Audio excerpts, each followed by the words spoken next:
All right. Whew. All right, this question was submitted into our mailbox, and it's about relationship, and the person wanted to know, should finance matter in a relationship? I'm gonna let you take the floor. No, you go first. I'll go first. You go first. Should finance? When I was younger, when you're younger and you don't know any better, you think that finance shouldn't have a big part in it. Should not have a. You would not want your partner to choose you based on finance, just like women probably does not want. It's not even. Let me even forget women. You would not. You wouldn't want finance to be a big deal in your relationship. You don't want that person to choose you because of finance.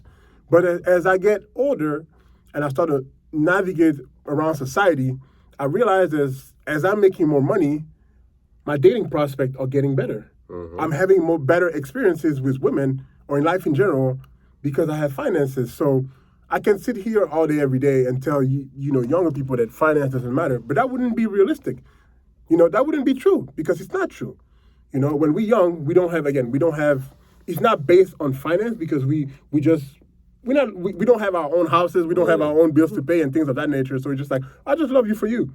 But ideological bullshit. Theological, exactly. But as you get older and you have bills to pay and you're thinking about bringing children to this world, finance is a major part of your relationship. That's the reason why I think 1 out of 2, the divorce rate, first of all, being so high, I think one of the number one reason why people divorce is finances. Mm-hmm. So that's just to show you how much it plays a big role. And I think I was having this conversation with a friend of mine, and I realized, I'm just like, you realize that if you don't have monetary issues in your relationship, I'm not saying the relationship is going to be perfect. It's not going to be perfect. But it's like money put a Band-Aid into problems in your relationship. There's a lot of things that you don't have to worry about because of finances. So to respond to the question, it should play a part in your. It should play a part in your. As much as I hate it, because society can see it as like, oh, you're being superficial. But am I being superficial because I'm choosing someone? And that's men and women. But am I being superficial because I want to know? I want to discuss finances with my partner, or I want to make sure that we're good. I think it might be superficial if you're only choosing someone solely on finance. Mm-hmm. Now that's superficial. But if you're planning on doing your life with somebody, I do believe that you guys should discuss finance, and you should make sure that person will be able to take care of we should be able to take care of each other, because we're definitely going to have issues if financially, especially in the world today, life it's not like back in the days. I always say this, like back in the days, it was very easy for a man to raise a family of 5 with on one salary. Yeah. That was way back in the day when houses were maybe $10,000 or whatnot. Mm-hmm. Nowadays, to buy a house where we are, for example, it's very, very expensive.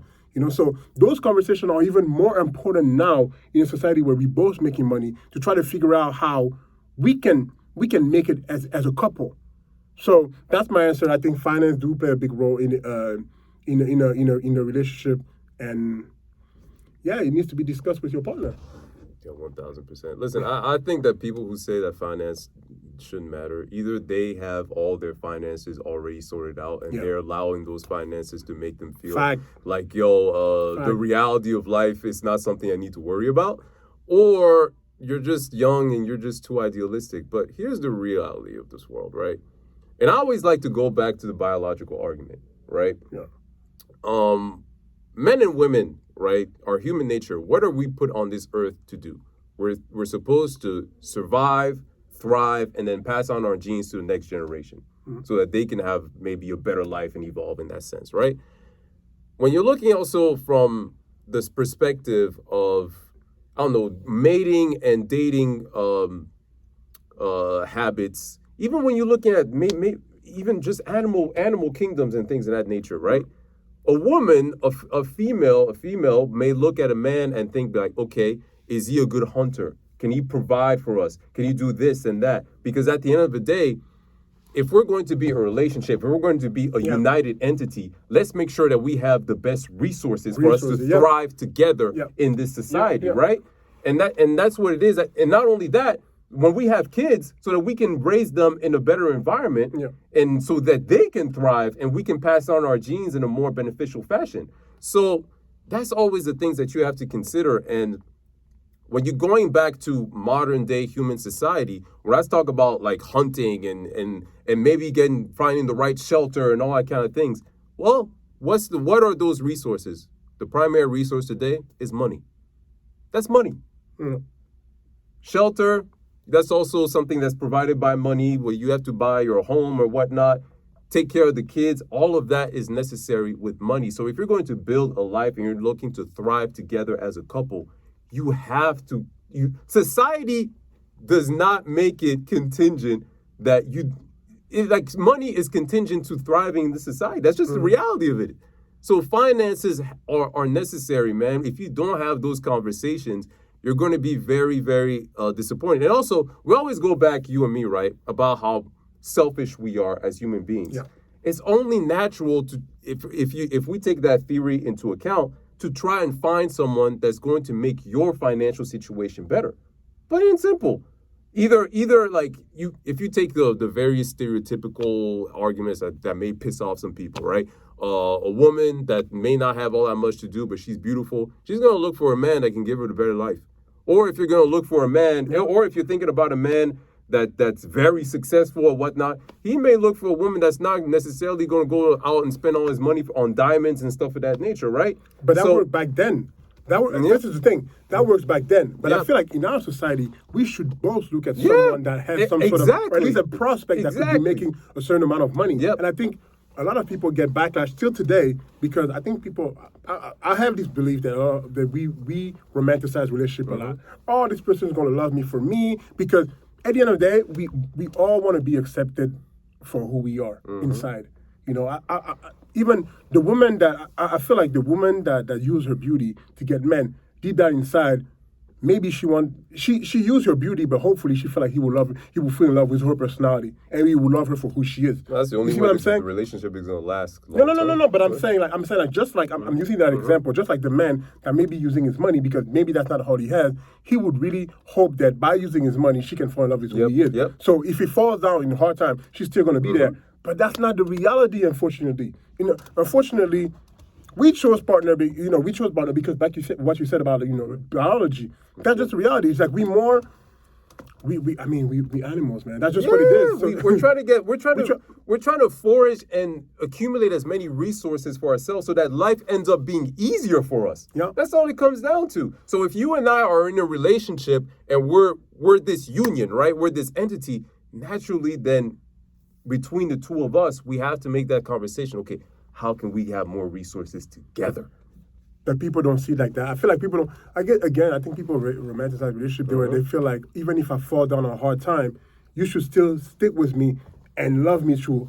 And that's the thing, because when we go to we get married, the vows are what?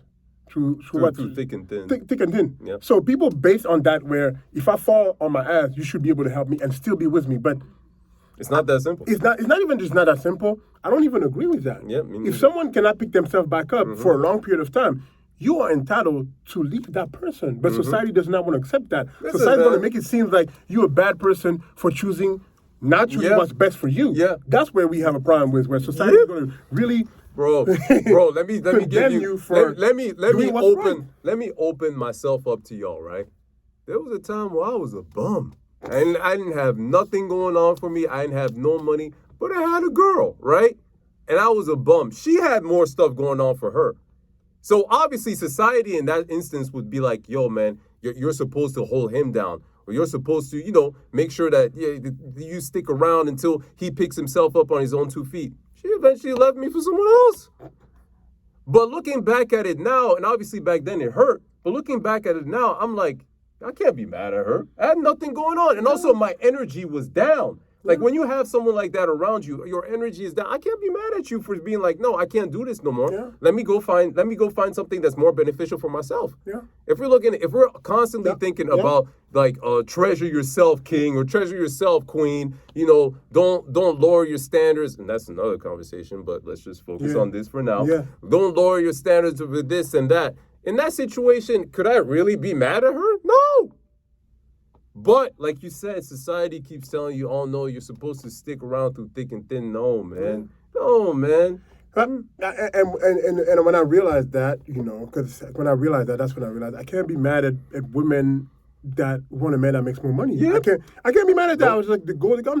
The term gold digger. I'm just like, hey, listen, if she's fine enough to attract the man that's being able to sponsor that life, I can't be mad at her.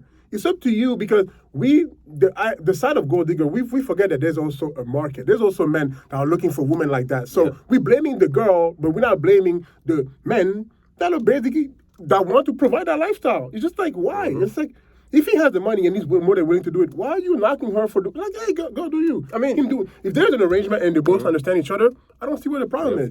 My only thing is, as we're moving into this society, this more egalitarian society, I think more and more of us men should start realizing that it's becoming very important for us to also seek women that have their finances in place. And I feel like most of us, we're still not doing that. Men, a lot of women understood that. They don't really understand that because of their biology and they're meant to give life. They understand that, listen, he may be cute and all that, girl. He may have abs, but I mean, his future is not promising. Like, I don't really know. He's not going to bench press some dollars. You know? Exactly. But I feel like more and more of us men need to start thinking like, yeah, she got a fat ass. Let's just be real. But the fat ass is not going to pay you. She's not, you know what I mean? Like, the fat ass is not going to pay the bills at the end of the day. You need to look at other things to create that union.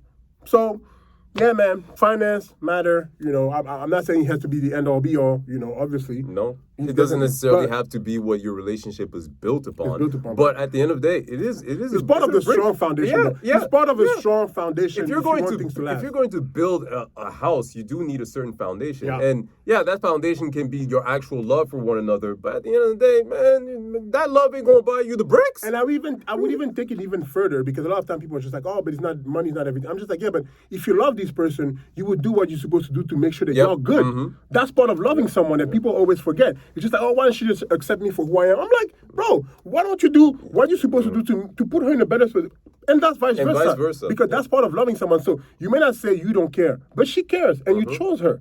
So it's up to you to provide, not necessarily provide, but making sure y'all both good. And you can teach her to get, you know what I mean? You can teach her or him to get there. If you feel like he's someone that's teachable, that's coachable. That's another conversation because you don't always have to be there. You don't always have to be there, but you at least have to show sign that I can work with him or I can work with her. Many of you watch Insecure, man. I already gave my example, but remember, first season of Insecure, Lawrence was a bum on the couch. He was a bum on the couch doing nothing. And Issa eventually met a dude who she had history with a bit, and he was doing something cool, getting his life together. And what do you think happened? But the thing is, he opened the door for her to cheat. For her to do that. Exactly. People were always asking me, "Oh, Team Lawrence or Team Issa?" I was like, to be real, man, I can't be mad at her. I can't knock her for. Yes, cheating is wrong, but bro, you sitting on the couch for 3 years while your girl's out here getting it. That's not sexy. That's mad. That's not sexy. That's not even. That's selfish. That's selfish. Yeah. When you move into a relationship, it's us. We have to think of each other. So that's selfish. Sitting on the couch, and the thing is, even more selfish is. He was an intelligent, smart man. Yeah. So you see what I'm so he was able to go and get it. So he was a smart man. So that's even worse because some people they don't know how to get it. He was a smart. He was just lazy. So it's not necessarily just late. Well, to a certain degree. Bro. 3 years. No. But he clearly had depressive issues, man. He clearly had depressive issues. And remember the episode that they spoke about when she actually asked him, like, Lawrence, you were just sitting on the couch doing nothing. And he admitted that, okay, mentally I was messed up and all that kind of stuff. But at the end of the day, and this is the other thing about people having depressive issues, and I'm big on mental health. Like, I never try to make light of that at all. Yeah. But it comes to a certain point where you have to try to help yourself. Thank you. That's what I was about to say. I was like, you have to come and try to help yourself. Go see a therapist to try to get yourself right and try to get yourself right not only for yourself, but also the people around you, which also will increase your own pheromones. If the people around you are being more pleasant, it's going to make you happier, and it's going to put you in an environment where you can thrive even better. So, man, it's... Man. But at the end of the day, man, finances matter. Finance matter. Talk about it. It doesn't need to be an uncomfortable conversation. Like, if you genuinely care about each other and you were able to respect each other in that kind of conversation, just have it. Simple as that, man. Simple as that. On this note, we're going to move to one more. I believe we have one more topic. What is it? Oh, no, we only have one more. Yeah. No, hold on, entrepreneuriat. Well, let's stop there. What? Stop here.